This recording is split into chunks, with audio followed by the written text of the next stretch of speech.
As you can see, my current signal strength is very poor. Let's see how to easily improve signal service. Go to your iPhone settings and tap on cellular.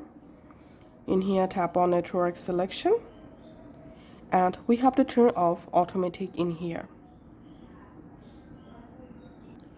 And then select your SIM network. So currently I'm using this network. I'm selecting this option. And now go back from here and tap on cellular data options. In here, tap on voice and data. And here, make sure to turn on this VoLTE option. And you can just switch between 5G auto to 5G on, or you can select 4G. And you can also select 3G. And this will instantly improve your signal just like this.